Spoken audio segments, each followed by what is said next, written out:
I went to a detox in Culver City. I got out 2 days ago, and I'm trying to get into a residential program.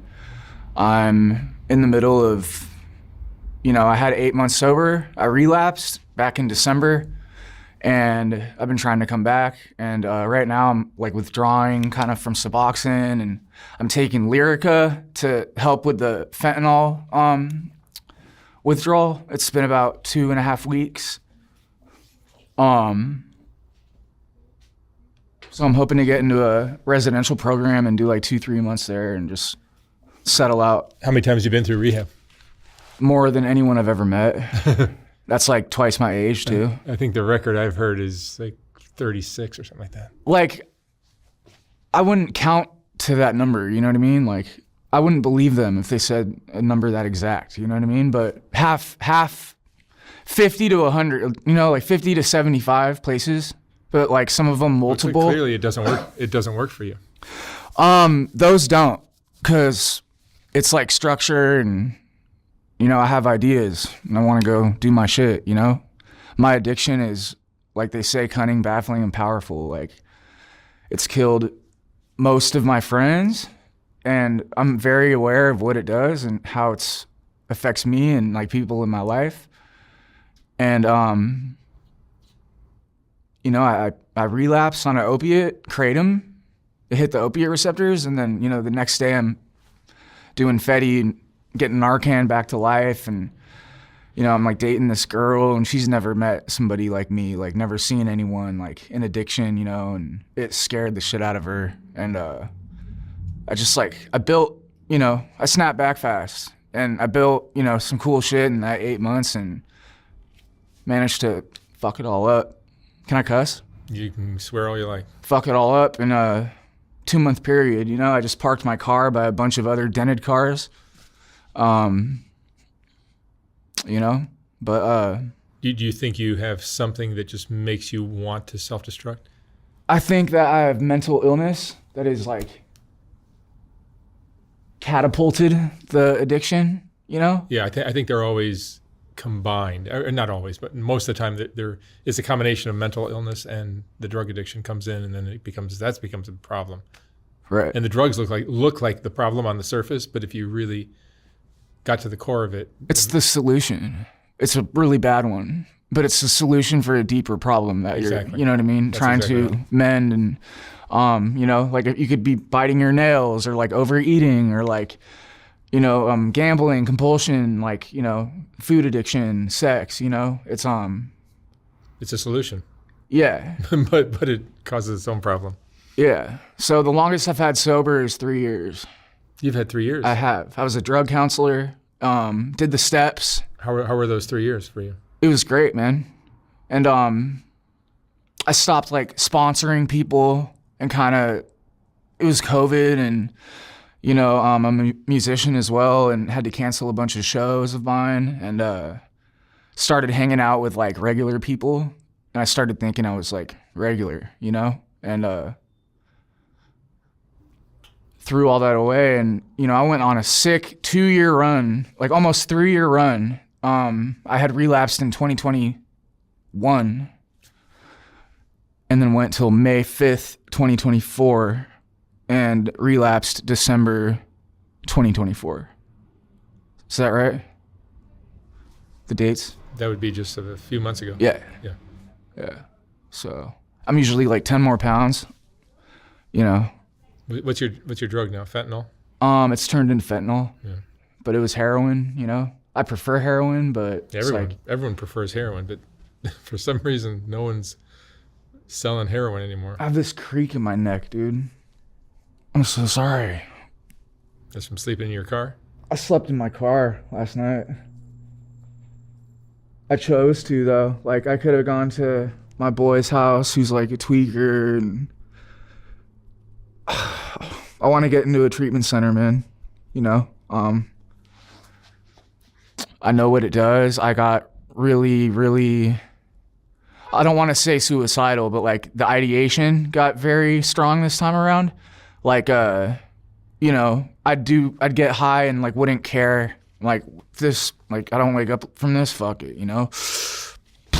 hit my head. Like, and it's crazy how I can go from liking life a lot in that 3 years, you know, to feeling so down and like feeling like I'm so alone, and everyone is like low key mad at you, and like, you know what I mean? It's so powerful, man, the disease of addiction. What's your relationship like with your family now? I love my family. My mom's like my best friend. She's like, Al-Anon, you know? So she's been there through everything with me, like visited me in jail. When I was 21, I had a kidney failure overdose, and I was in a coma for 4 days. I was running around the Tenderloin in San Francisco, and like I'd drive up and down, like selling heroin and pounds of weed from Humboldt, you know, all up and down the West Coast, like all 3 states. And that happened, and you know, it's like I never realized till, you know, a few years ago how destructive it's been to them too, you know? Me on Thanksgiving, like nodding out in my turkey, like, you know what I mean? So. Super hard on families. Yeah. Recently, it's been this girl I've been seeing, and she's amazing, man. Like, she's good for me. But right now, I'm a different person, you know? And I'm gonna get back to, like, you know, that person that she had, you know, met, and even better, like tenfold, and finally put this shit behind me, you know? You guys have probably seen Ryan's interview. Ryan was my best friend, really, like, but one of them for years died May 2nd, 2022. Ryan Leone, yeah. His documentary is out on Amazon Prime right now. It's called A Tortured Mind, The Reality of Post-Incarceration Syndrome. I'm in it as well.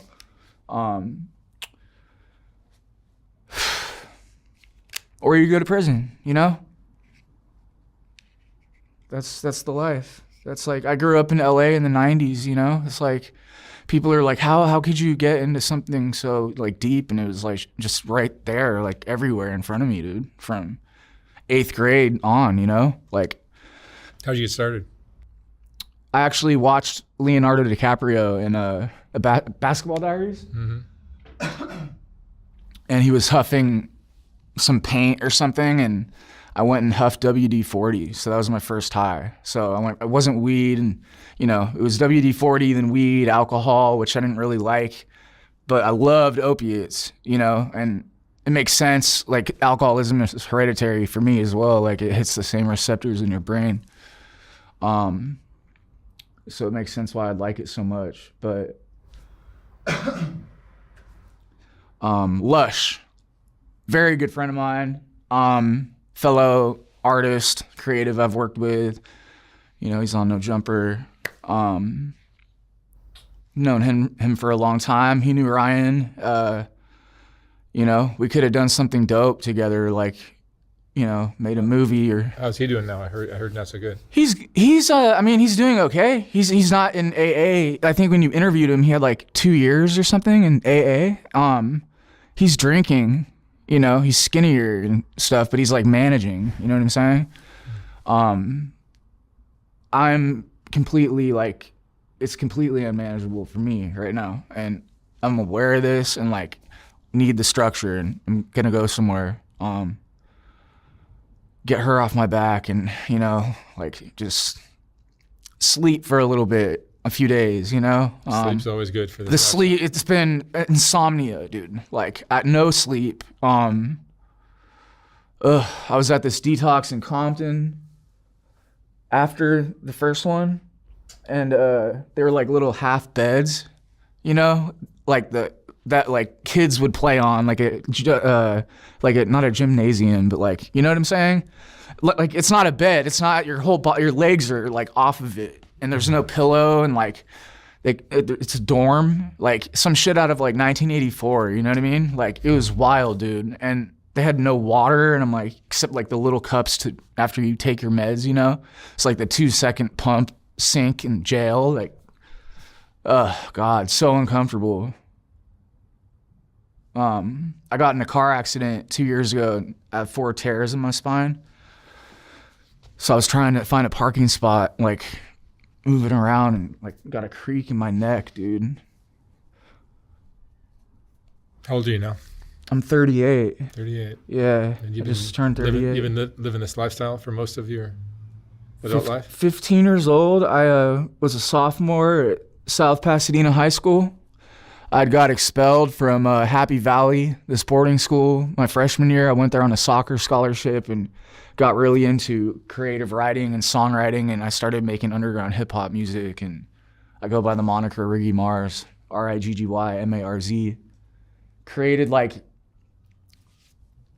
you know, this, I have this subsidiary label under the Orchard, Angelino Records. There's some dope artists I've signed. I've created something really cool, and I can take, like, I can network with all the networks. Everyone I know and everything I have in life is like based on relationships that I've just, you know, randomly met, you know what I mean? And it was like solid and honest and cool, and it's like that's how I've got like hooked up and shit. And it's like I want to keep building this music and act. You know, I've always been an actor, like wanted to be an actor. My dad being in film growing up, you know, he edited Uncommon Valor, you know, with Gene Hackman. He edited Dirty Dancing.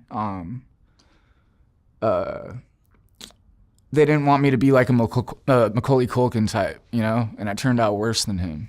But I've been working with this casting agency, and they're just like, oh my God, you light up the room. And I'm just like, oh shit, you know, like, but I'll die from this if I keep going.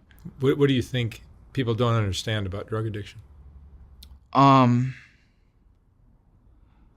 you've been doing it so long, and it's like, you know what effect you're going to feel from whatever substance it is, and you've been doing it so long, and you've just destroyed everything, got it back, destroyed everything, got it back. Like, that's the only thing that's been with you that entire time, you know?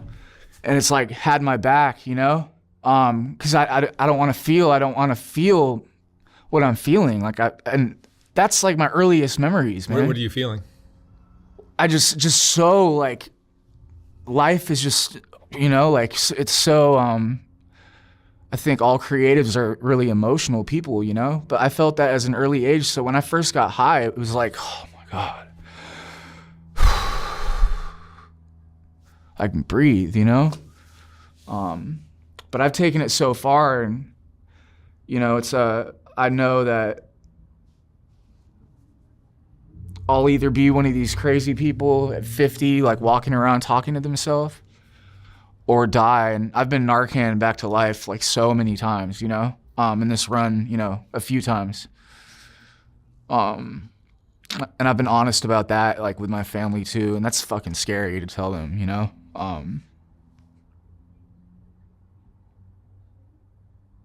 What a day. I gotta fix up my Medi-Cal insurance and go to the office tomorrow and fix that, and then I can get into a treatment center. I think I'm gonna go to this one in Venice Beach. It's like right on the boardwalk. I think you know the one I'm talking about. Yeah, there's a few of them out here. Yeah, and it's you know, it's cool view. But my experience, the only relief I've really had was through, and I'm not like trying to preach like 12-step programs, but it was the 12 steps in AA. It was just like magic. What the writing process and doing all that did for me, you know, like it just relieved me of a lot of shit. And I know that doing another inventory, making some more amends, and like helping other people suffering from this shit, and like getting out of self and stop, you know, addiction is a selfish disease, you know, like helping others is the solution. You get out of yourself and you feel better. Luckily, I have that experience. So I know like I have something to look forward to, you know? Really wanted to come on here for a long time. It's kind of cool, like the day before I, you know, hopefully go to rehab, I come on Soft White. Maybe that'll Maybe again. Make it different this time. Make it stick. Yeah. I'm pretty all over the place right now. It's been a lot of stress. I got my wallet stolen, my entire wallet, dude. And this girl's been on this. I'm not gonna say her name, dude. And I know she took it, and it was like, she's like in a tent, like downtown, you know? And I'm like, yo, like all my cards are maxed out. Like I have no money. Like I need my driver's license. Like please, like just, I'm not even tripping. Like give it back. And she's like, nah, I didn't steal it. Just like, fuck, dude. It's been a really stressful week, man. Like, you know, I'm off my medication. So I just need to stabilize. But I'm glad, like, at least now at my age, I guess with my experience, like, I have that awareness too. You know? Hopefully it sticks this time. What's your biggest regret?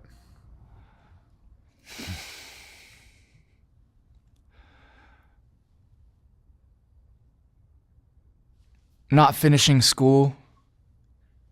You know, I was a sophomore, and like my parents put me in a intensive outpatient program for adolescents where we'd go 6 days a week after school, and like they drug test us, and you know, like jails, institutions, and death, you know, like you're an addict, like da da da da. I'm like, bro, I smoke weed, like I'm a hippie, bro, like, you know. And I'm hanging out with older people. They're like graduated already, like, but still live at home kind of thing. They're like 19 and they're sober, so I'm gravitating towards them and like trying to comply with this program. And I was like, I'll just test out of high school, you know. And I took my GED or CHPSD or whatever it's called. And I've been out of school, and it's just been like a drug using, dealing career for like the last 20 years, you know? Thank God for music. Like that's been a lifesaver. That's something that's, you know, always been there for me too. And that's the most intimate relationship in my life is Can you create music or whatever your art form is while you're using? As effectively? No. You can't? No. It worked a little bit when I was younger, and I'd perform. I'd be, you know, doing meth or like coke or like, you know, ecstasy, and I could do that shit. But, you know, now at my age, it's absolutely not. I have to be completely 100% sober to be effective, like in any relationships with people, like anything important, you know? So no. And that'll make me depressed because months, years will go by. I'm using and I'm not writing, I'm not recording, I'm not, you know, it sucks, dude. Yeah, it sucks. Yeah, what I see with all the stories that I'm hearing is the drug use causes all kinds of shame. And the shame causes other problems that become almost heavier than the original problem. Yeah. You know, women lose their kids, so they've got 5 kids and they're not around to parent them, and one of the kids died, and they're not there for the funeral, for anything. They're just like checked out. And it's just like, dude, like my parents, like hair's got gray, you know? Like years have gone by, and it's just like, when you're on those opiates, man, it's just like, damn, I can't believe it's already, you know, whatever day it is today, you know, April. Yeah.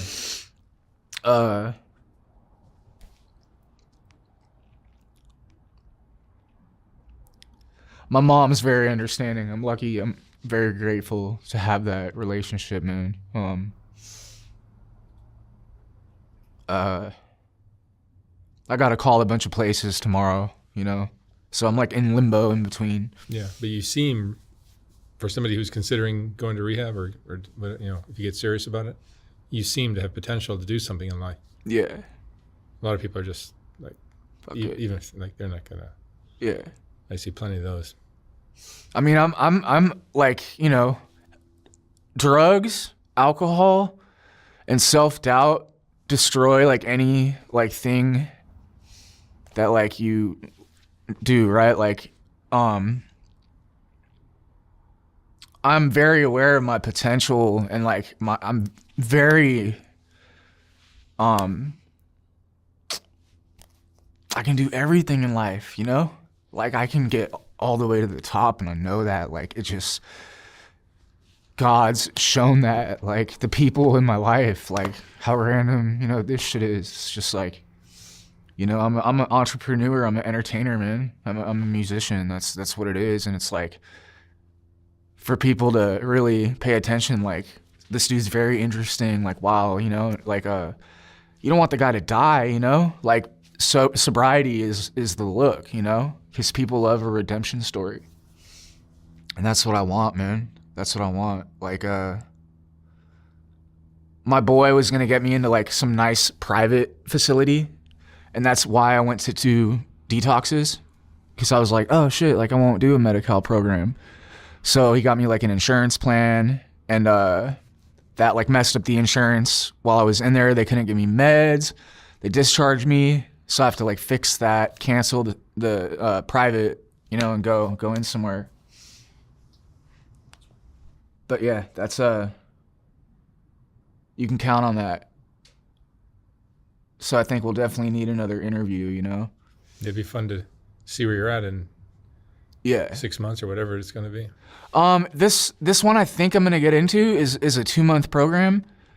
Cause by then, dude, like I'm back with my old sponsor too. Like I'm already reading the big book again, and we're in the process of the steps. I'm on step 1, essentially. And throughout that process, like, and being away from the substances and eating and being just away from it for even a few weeks, I'm a completely different person. It's like, you know, the rehab's not going to keep me sober. So like the process of the steps and everything is. So I'm hoping, you know, in 2 months I can like get through the 4th and 5th step. What's and, been you know, your lowest point?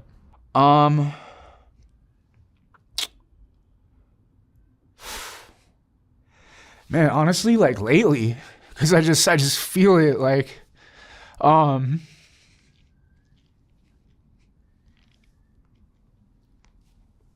sorry.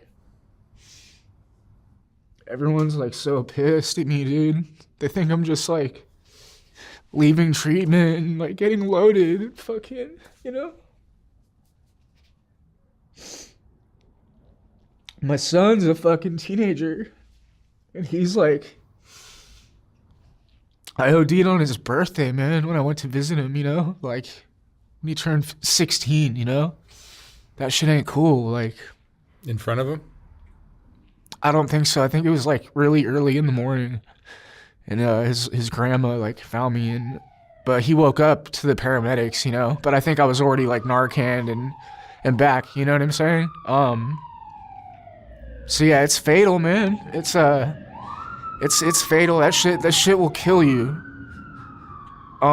Addiction will kill you, and it'll kill me if I keep doing it. And I'm scared, man. I'm really scared. I just had 2 people that I knew fairly well that I've interviewed that died of ODs from fentanyl this week.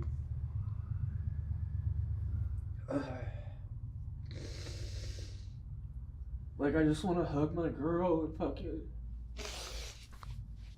just like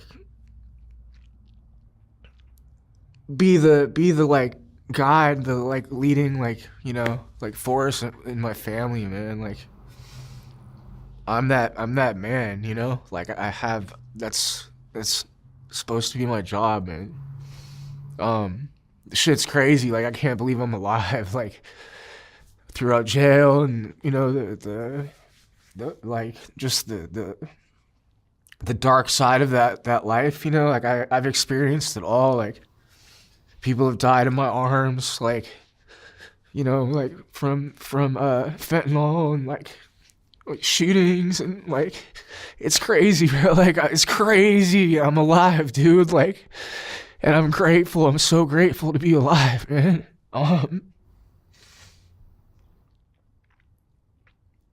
And they see that too. They see I'm the worst, you know, and it scares them. And so of course they're gonna be mad. I'm like in my car right now and trying to figure it out. But I promise I'm going into a program, dude. Like, you know,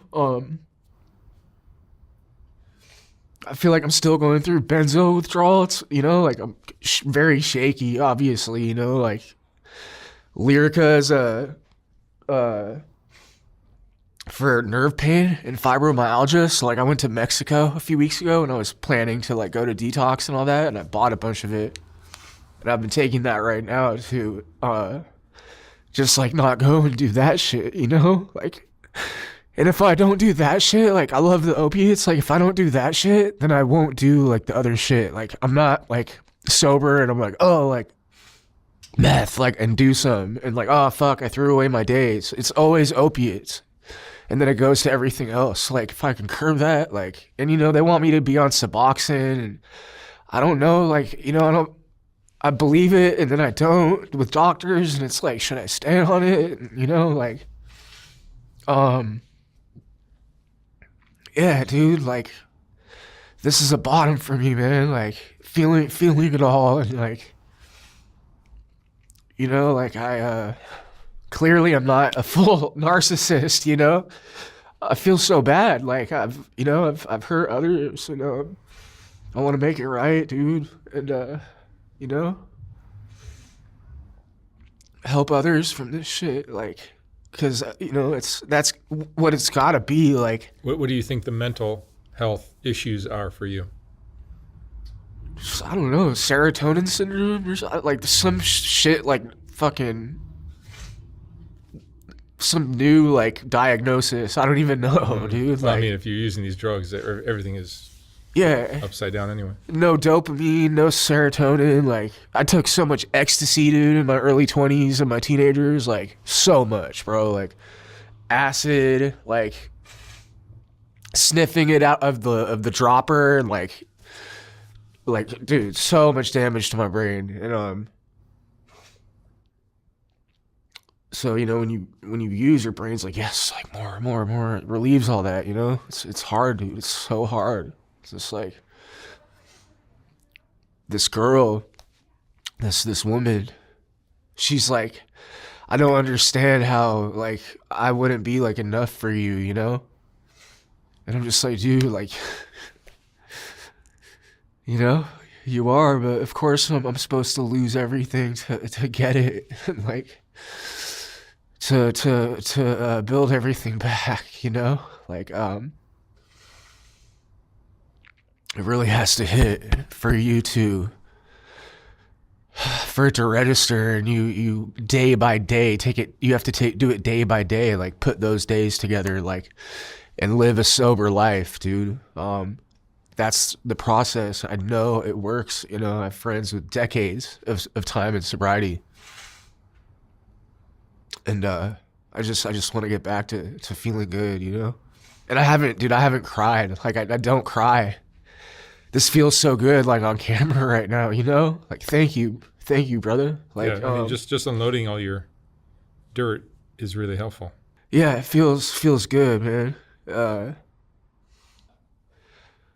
I've already been in you know, some interviews on YouTube, like, about my addiction, and like on the news and stuff, and I tell stories like Ryan would on his channel and just put it all out there. So I had no problem coming here. Like, I had no idea like how it was gonna be, you know. But you're a wonderful, you know, interviewer and, you know, journalist, man. You're just good at finding interesting people, I think. Yeah, yeah, and it works. So it works completely organically. Like, that dude, you know, he's like, I like your Gucci shorts, dog, you know? Thanks, man. Like, hey, you know Mark? And I was like, yeah, I know of him. Like, and he's like, let me call him.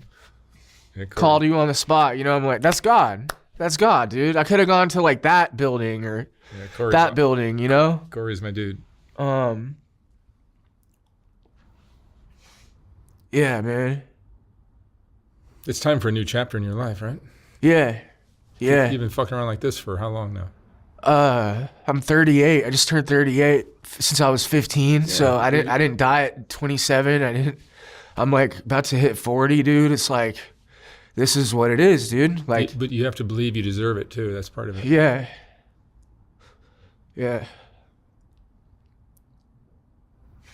But people have done it.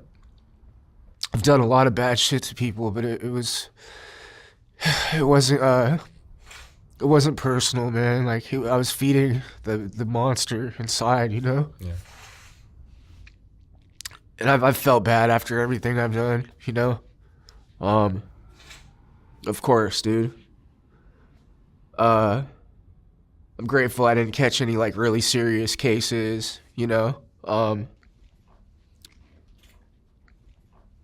God's got my back. Thank you. God's got my back.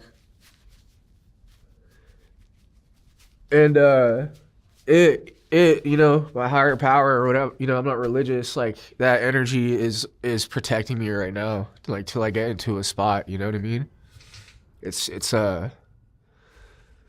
you know, my head will be like, yo, hit up so and so, stay there. He has like a comfortable guest room, but it's like I'm safer in my car right now, you know? Well, you're clearly one of the lucky ones because you've survived all these Dude. things. And my brother's 6 years younger. He's an addict, bro. Like he's like,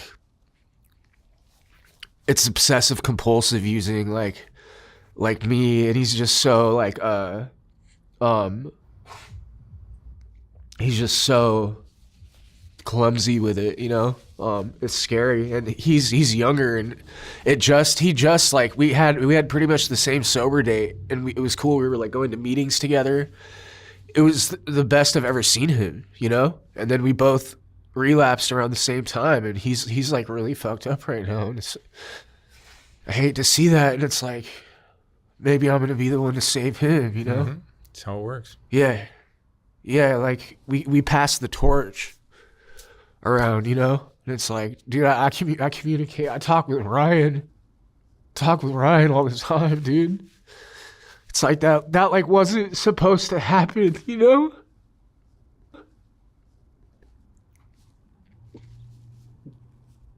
Just the coolest human, bro.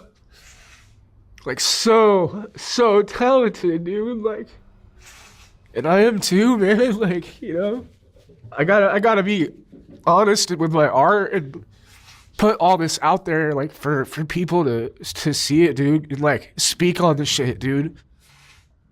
Hopefully save a life, you know? Not bottle it up inside and you know, yeah, I don't want to hurt myself, and I don't want to hurt people anymore, man. And it's, you know, last week I lost my phone, like someone jacked my phone, and then my wallet the other day, just, you know,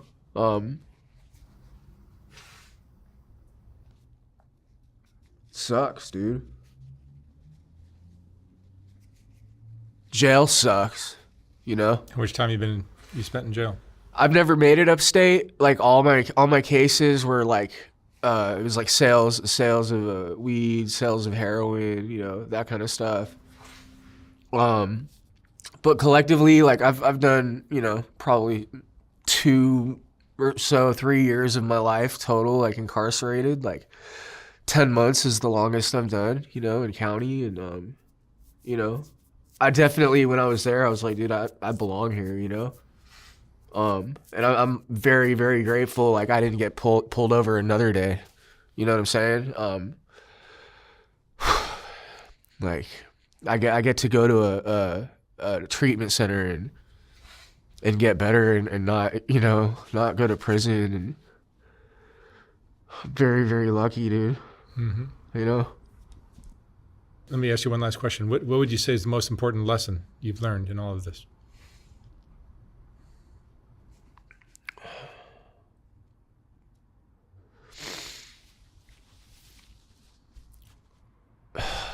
Man.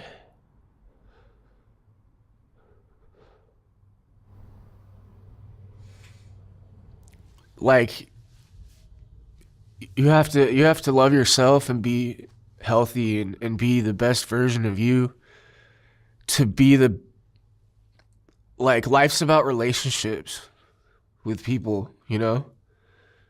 And you're being of I'm being of disservice. I'm a disservice right now to her, and to my child and my family, and you know, everybody by you know, not being sober. but when I'm sober, I'm so on top of shit, and like I'm honest with the step work. You know, I put everything out there. Just got it all out and like really meant it when I was like, I did this, this, and this. I'm so sorry. What can I do to make it right, you know? And then amends, that's an action thing. It's not just like, hey, I'm sorry for doing that again, you know? And it sucks, I'm gonna have to do it again. Like I just built some time and slipped, but like I got too in my head and wasn't really, I wasn't being honest with my sponsor about what was going on in my head, dude. And got loaded, man.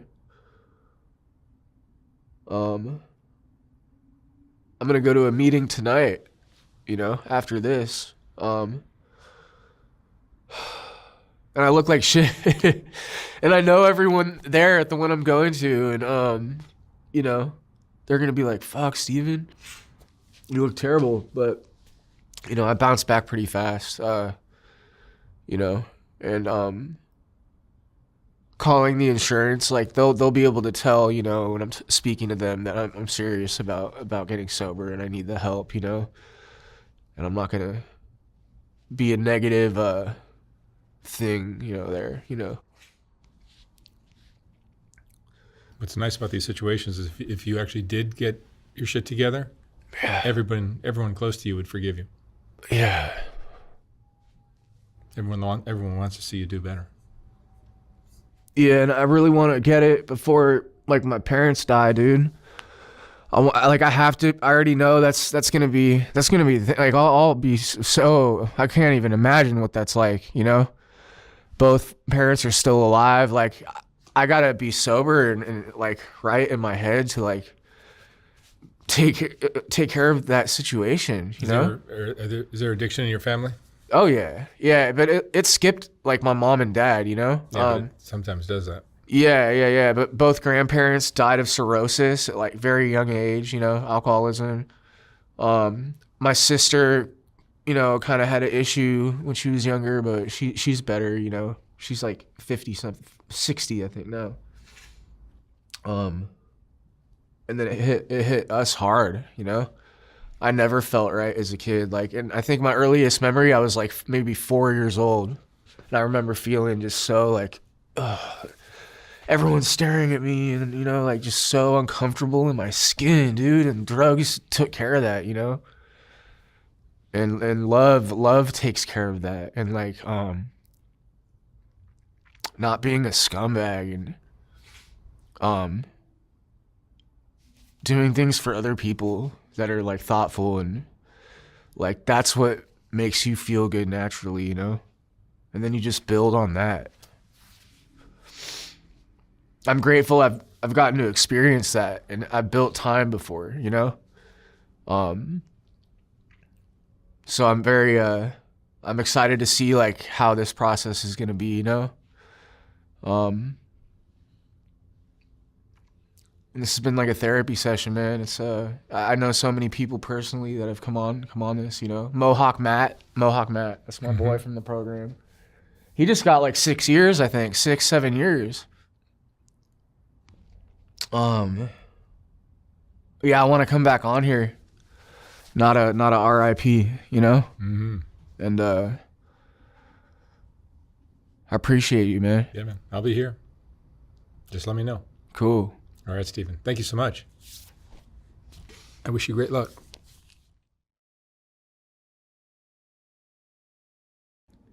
When I was designing the first Soft White Underbelly book, I realized that there were so many great portraits that weren't going to make it into that book. They just wouldn't fit. And once I saw how well that first book sold, I knew I'd have to design a second book. This second book is finally ready to ship. Like the first one, this book has a collection of some of the best portraits from Soft White Underbelly, accompanied by a quote from that person's interview. This book features another group of Rebecca portraits, as well as a collection of color images of the Whitaker family, and plenty of others. You can order yours for $125 or $150 for a signed copy at softwhiteunderbelly.org. Again, like the first book, once this book is sold out, I will not be printing more of them. The portraits are what Soft White Underbelly is all about, and these 2 books contain the best of all that work. Thank you for watching.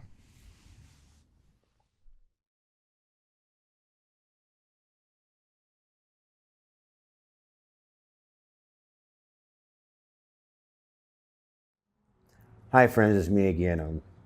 It's getting close to Christmas time. I was sitting up and I was thinking about, how much money I spent in my crack addiction. Now, to me as a normal person, it didn't really seem like that much money. But when I sat down, I got to think about the money I didn't have for my daughter for Christmas. And I don't have a car. I want to get a motorcycle, and I just fucked off, money. But anyway, I started out. I had a job. The first job I got a job at the probation department in Torrance, California. I got a job at the probation department.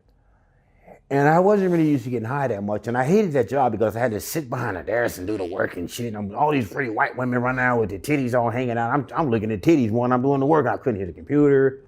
So my friend came over my house one day. He had a tie joint.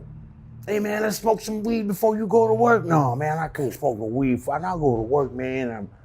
I had smoked some weed before I went to work, and there's this white girl named Linda, man. And they had me stacking some paperwork in the back because I couldn't do the handgun work. And she come back there and she had this little skirt on, I'm looking at her and shit. I said, hey, Linda, you want to take a hit or you want to smoke some joint? Yeah, so anyway, we went out and smoked a joint. Well, she had some rock. She wanted to put some rock in the joint. We got to lunchtime, so she put the rock in the joint. Very first time I hit that shit, I spent $200 fucking dollars. I'm not fucking shitting y'all. I spent $200 fucking dollars. And I said, what the fuck? Now, back then I had just a little bit of control. I would say I had a little bit of control because every time I've always had a job. I could get a job because I felt like, my dad told me if you don't have a job, you're not a man and all this kind of shit. But back before I knew I'm an addict now. But before I knew I was a compulsive addict, I didn't know all of these things. But I know when I got paid, I didn't like going to the bank. Fuck that shit. Take my money and go to the bank, get these motherfuckers my money. I'll put it in my pocket. I'll be all right. I start pulling out for one day I had $300 in my pocket. A friend of mine wanted to go over this girl's house. He wanted to sit down and, and do whatever they're doing. And they had some of this rock shit, whatever. Back in the 80s, it was real rock. It wasn't that bullshit. It was real cocaine. I mean, when you took your head off that shit, you would want to go find you some panties to get in. I mean, I don't give a damn what kind of panties. It was boy panty, girl panty. You just want to get some panties, goddamn. So anyway, I keep it real. So anyway, boy panties, girl panties, pull it out. Let's do it. Anyway, so I had like 250. I remember I got a ticket. I had a ticket to pay. I said, I got to pay. I had to go to Torrance, pay this goddamn ticket. I was down there in Torrance fucking around them white girls. Anyway, I had to go pay the ticket. And the girl said, want to take a hit? I said, well, I got $250. Bam. I was put that, if you took your hit off the motherfucking cocaine, she gave me your head and all that shit. I said, damn, that was okay. But I fucked off my $250. Now, I told myself, never, ever, ever again. Oh my God, no way, no way. Would I ever do that again? No, not me, not me. I started working for Garrett Airby's church about 2 weeks later. I got a job through a little temporary agency I used to work for. So I got a job at Garrett. They wanted me to work in the store. They had all these different parts they wanted me to keep up with, which I was good because I've always been good with numbers. With spelling, I can't spell. I can't even spell my own damn name. But numbers, I've always been kind of good with numbers. And they had me up in there in Garrett Airby's church. And it's like the devil, man. And I was walking away. I had a little car, a sports car. And I was walking out of the job one day. This girl says, hey, man, I see you coming from Compton. Do you live in, yeah, I live in Compton. Yeah, well, can you give me a ride home? Oh, man, I turned Marlise or whatever. And she had these big fucking thighs. She would always wear these short pants. Now, I had a girlfriend at the time. I'll tell her about my girlfriend. Now, let me go back. Now, as you go, me and Robin had got a bank account together. Oh. We started loading the bank account up together. The lady was just as sweet, and I was really putting the money in the bank. And one day I decided to take a hit. I took a hit off that cocaine. Next thing you know, I'm at the Pussycat Theater looking at porno movies, getting my dick sucked by whoever was sucking the motherfucker. They smoking my dick and I was smoking crack. And they said, hey man, we put you out every time you come in here, you do that shit. They put me out the Pussycat Theater for smoking crack. Yeah, I would do that every Saturday. I'll give me $50 for the crack. Well, anyway, I was with this girl. I had We had $5,000 in the bank. In 2 weeks, I smoked up $5,000. Oh my God, I don't feel good about that.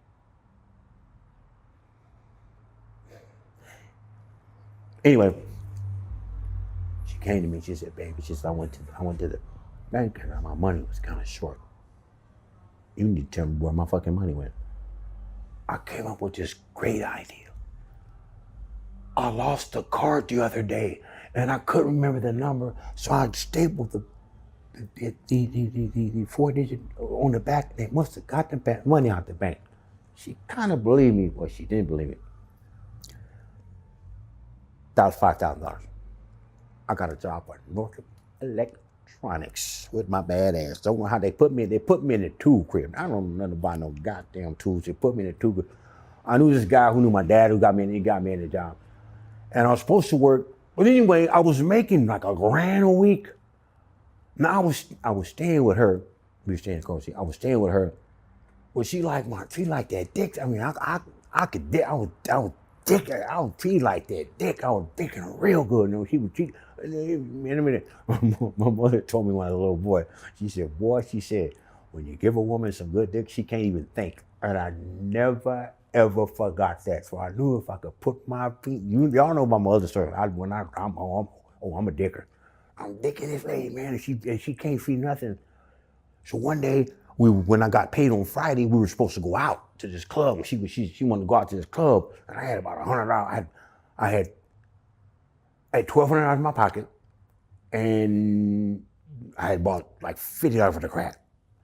And I wanted her to going out to the club, just going out to the club. She comes home, she doubles back. I done took a hit. I got my porno on, I got my thing in my hand, I'm watching my porno. She busts in the door. "That's why your dick don't get hard, you're doing that shit." Could you imagine? I'm so embarrassed. I'm sitting there, pipe still smoking. Shit, this is a pipe still smoking. I ain't doing nothing. Then she goes, this fun. She lays down on the couch, she opens her legs, she's like, "Come on, baby, give me some." I gotta say it. When I ain't doing that shit, I got the biggest. But if I take a hit off that shit, I need to tweet. I can't find that. I don't know where it go up. Where? I can't find that motherfucker. It's so little. And she knew. But anyway, we put some more money in the bank, another $5,000 in the bank, and I fucked it off. And she told her mother. Oh my God, I feel so bad. Oh, I feel so bad. Her poor mother. Mother said, "You motherfucker. You messed up my daughter's money. You need to stay with my daughter before I put this 45 in your mouth and blow your goddamn head off." And I was like, "Yes, ma'am." I fucked that off. I had the most beautiful 260Z sports car because I built that motherfucker. I like to tell you I know I could have got 25, 30 grand for that car. I like to tell you I got that kind of money. I sold that motherfucker for a $40 rock. I could hear the cars zooming around the neighborhood, and I ain't got no car. I done ran out of dope. I had to call my sister to come get me. "Where's your car?" Luckily, that time I got it back because the person I was staying with knew the guy he called the police and the sheriff made him give me my car back. My ass went back to the same neighborhood. He wasn't there. Somebody else was there. No, that was the time. That's the time I got for this is the last time I saw the car for a $40 rock, $40 with the cocaine, like a $35,000 car, and I could hear him doing around the hood. I never saw that car again. What other car? I had a Buick Somerset Regal. I let a guy use it. I was living in Texas. I could let a guy use it for a $20 rock. Next thing I know, I see him at the gas station. The police pulling the seats out the car, everything out the car. I had about a $20,000 car. Bam, that's gone. So $35,000, $20,000, plus the two $5,000, we add them up. Norfolk. If I worked for Norfolk, I was making $900 fucking dollars a week, and I was smoking up 700 of that shit. I couldn't see that. For some reason, thanks to the grace of God, I could maintain. For some reason, I could. They call me a function. I could function. You know, I could kind of keep a car and do some things. But I always had for some reason, I always had a nice woman with a good job, a nice lady, because I was dicking. I know how to dick, and I know how to, excuse my expression on the YouTube, I know how to suck a motherfucking pussy. So I learned at a young age, so that's what I was doing. Some women do it. I learned how to do it like a man. A gigolo. My grandma would say, you fucking gigolo. I was gigolo with that. Anyway, I'm gonna talk about the money I stole. Oh my God.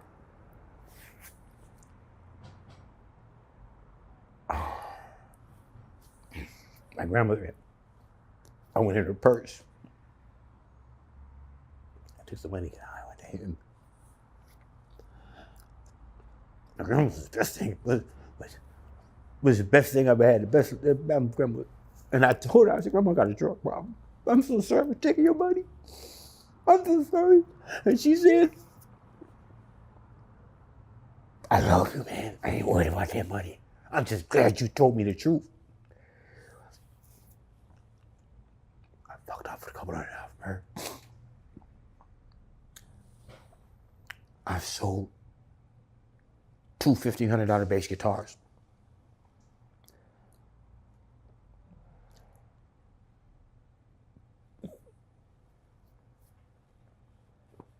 This story I ain't never told nobody. Somebody in my family, I just got engaged. $10,000 ring. I got high enough sold for $50 rock.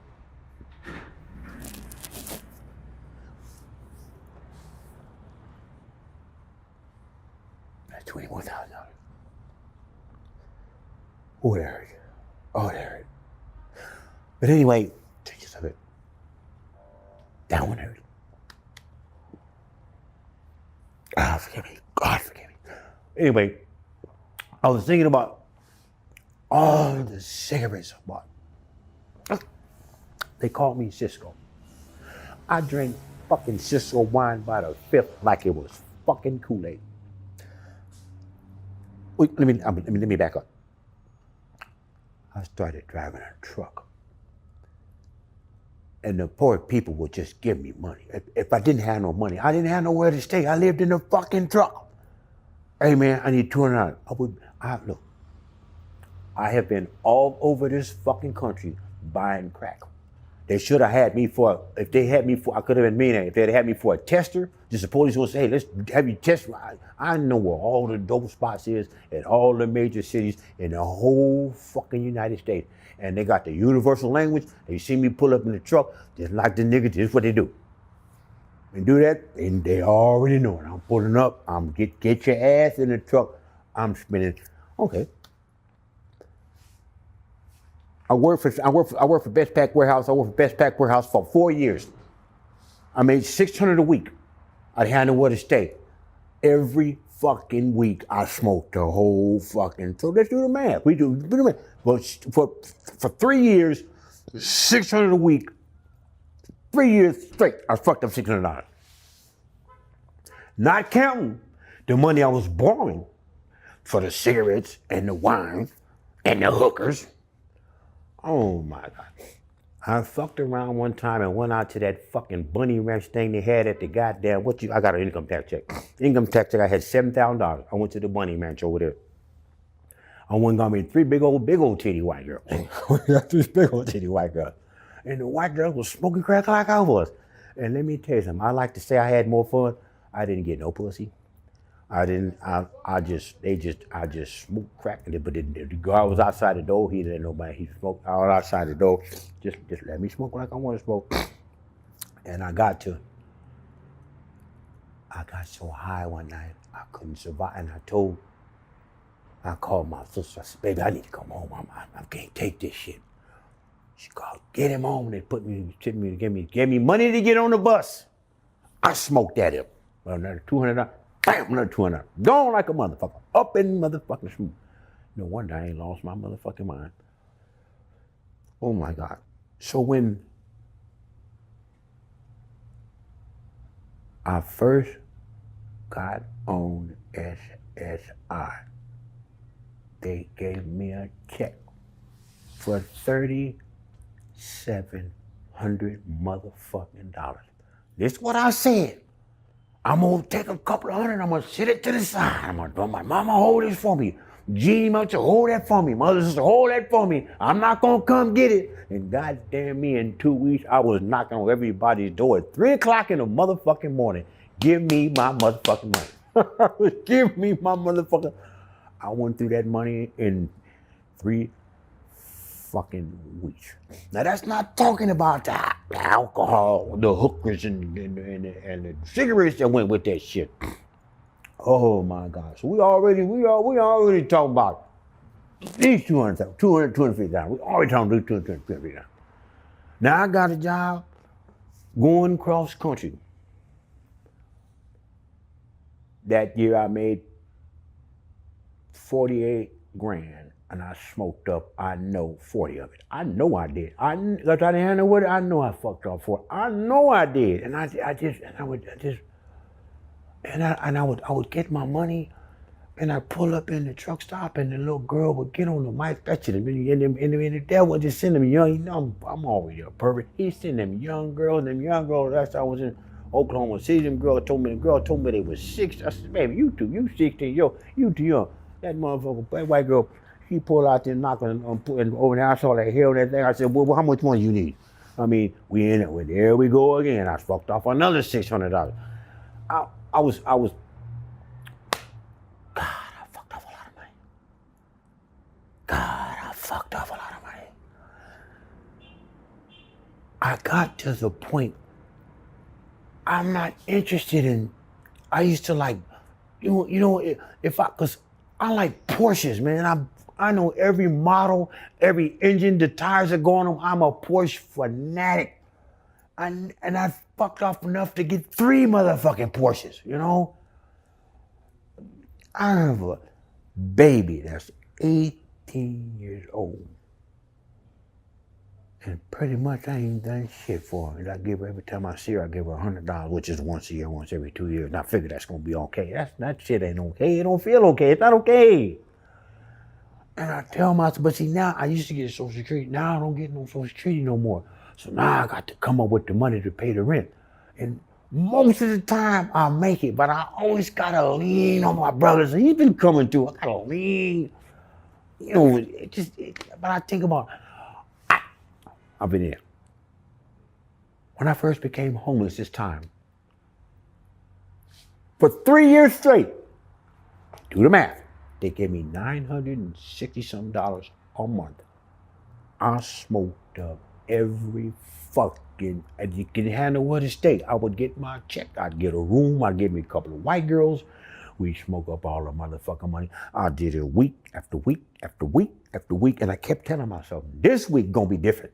Now wait a minute. Now this week I'm just gonna get 120. This week I'm just gonna get $1. This week I'm just gonna get one little hit, and I'm not gonna never do that. I'm not gonna do that no more. And I ended up smoking the whole goddamn. I said, you know what? Let me tell you about telephones. Oh my God. Metro P says the girl down at the place, when she see me, she's so happy, he gonna buy another phone. I bought a phone for 2 years. Every fucking month I pay $100 to get the goddamn phone to and get $100 for the phone. Everything, and the next month I done sold the goddamn phone and I gotta get another phone. When she see me coming, Mr. Banks, I got one for new. I got one. I knew you was coming. I got one for you. Oh my God, the people know me by name. I'm so embarrassed. I'm looking around. The fucking people are coming, the motherfucker. But I kept telling myself, now next month you don't give me, they don't give me that. They told me to talk me, and they talked me into spending $300 on it. I said, well, I spend $300 on the Galaxy X5, whatever. I get the $300 Galaxy. And I know I done spent my money, but goddamn me, before the night's over, the nigga bought the 50 to 300, and he gave me a $50 ride for a $300 Galaxy. That $300 Galaxy, that motherfucker was gone. I said, I can't win for losing with this shit. But I tell you what, I ain't gonna do it no fucking more. Goddamn me, next month before that, but I got to, when the day come on the first, goddamn the money come on at 11 o'clock, I'm at the liquor store. That dude work at the liquor store. He got the bottle of brandy on the table because he know what I want. It's already up there. He know he gonna make the motherfucker save some money in the Vertel. Because then he gonna pull $200 out the Versatile. He gonna spend some money. Dope man waiting for me on the corner around the liquor store. I'm going in, the little white girl, she knows she like to suck on my dick. She waiting on me. They all waiting on me. This month, I'm just gonna spend just $100. I'm gonna do it.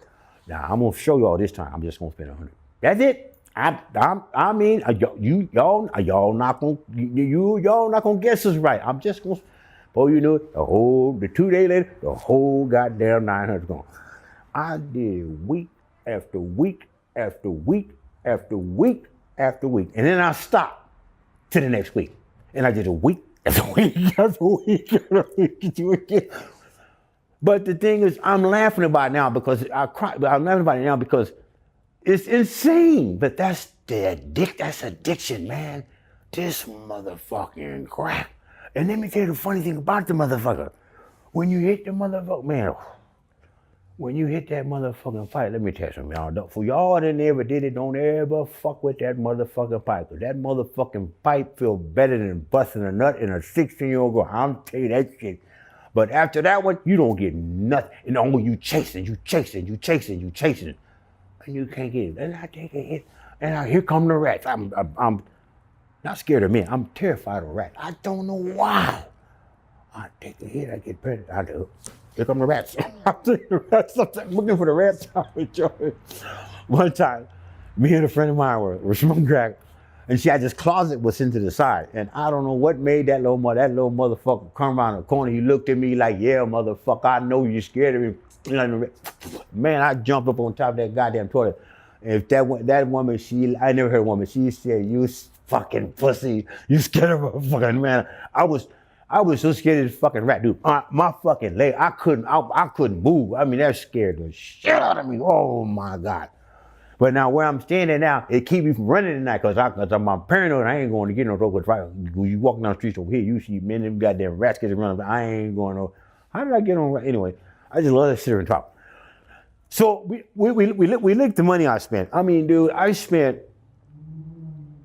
God, I know I could have had a house. I could have had a black 911, and I could have had a black GT. I want a GT3 now. I want a black GT3 with custom rims on it. I wanted it sitting in my damn garage with a custom tail and the roll bar and all that shit. I could have paid cash for, what are they, 120,000? I could have paid cash for one of them motherfuckers, and could have paid cash for a house. I love Santa Monica. Santa Monica, and I like Redondo Beach and Santa Monica. Or Malibu. I could get bought a house over there and had me some little big leg white girl. We could have been kicking back, could have been going to church, and could have bought her a little Mercedes. I like the commercial when the guy, he says the lady buys 2 watches and he goes on buy 2 trucks. He says, I got you a truck and me a truck. And I sit there, I cry. I'm like, damn, man, I wish I could do that. Man, I wish I could do that. I was a lady, and just give her everything, And then I met this bonehead. I met this girl. She's hot, dude. Let me tell y'all, she's hot. She's blacker than that motherfucker. She's blacker than a black police. You ever seen a black police truck? She's blacker than a police truck. But she fine. I mean, she used to tumble. That motherfucker got leg, and she the way she walked. So I met her. I take her to the house. She want to sit and watch scary movies all goddamn day. Oh, so anyway, I want to hit. I take her over there. Let me tell you how I fucked that off. I bought a motherfucking fifth of liquor. Oh my God. Took her to the beach. I accused her looking at some girl, and then we come home. She finds my crack pipe sitting on the counter with a rock. She said, oh my God, did you do that? Oh no, you people, I would have never came over. You do that? The shame, the remorse, and the guilt is undescribable. I feel this fucking low. She said, you a nice guy, man, but you do that, I don't want to be. I know what y'all do when y'all get high on that shit. You'll fuck anything. I was so hurt. I finally met a nice girl. Anyway, that's what happened. So all in all, here comes Christmas time. I didn't have 50 cents in my goddamn pocket to buy a cigarette this morning. I said, well, I was glad because we couldn't visit nobody on Thanksgiving because I didn't have $100 to give my family. I didn't have it. Oh my God. So that's for him. And I like to come because I like the people that come to me. I know my friends are there. What's up, y'all? I know my friends are there, and because they always see me. I just met, I never get you guys' name, What's up, dude? What's up, girl? I know you're there. I mean, come say hi to me when you see me. I got more stories, but I appreciate you guys listening to me because it gives me a chance to get off of this shit. And I hope the dude to get behind the camera ain't gonna tell nobody, because I sure hope nobody don't know. If y'all hear me talk about, let me tell you what I appreciate about you guys. You guys never accuse me, you never down me, you never talk about, you guys always give me praise, because I know I'm saying things that you guys want to hear, because you guys do the same thing. Yo, I'm not the only one, motherfuckers. I know y'all out there. I see you out there saying, Except a lot of people don't like he's telling my story. A lot of people. I'm telling your story, homie. Anyway. A lot of people come down on you because you had that relationship with a young girl. Yeah. Let me tell you something. Everybody got skeletons in their closet. Ain't nobody in this world ain't never did nothing. It's a whole lot of other shit I ain't did. I'm finna, what me and my buddy had me there, I'm finna tell it all to y'all. Because you guys, you can process that shit however you want to, but me, it showed me, I'm getting off that shit, and it's doing me some good. So are these talks helping you? So fuck y'all. No, y'all my friend. So fuck y'all. No, are these talks helping you? Oh, they're helping me tremendously. Because they have me on psych meds, and I had one psych med had to take 3 times a day. And I told I don't take that shit anymore, because what I needed to tell the truth. They told me one time, you can't poke holes in the truth. God loves the truth. God don't love a lie. God loves the truth. You got to tell the truth. People, if you want to get some therapy, tell on yourself. That's the best way. Therapy, it ain't don't worry about what nobody thinking, what nobody gonna say. Tell on yourself. Put your shit out there on the plate and let motherfuckers eat it. However they process it, oh well, you feel better.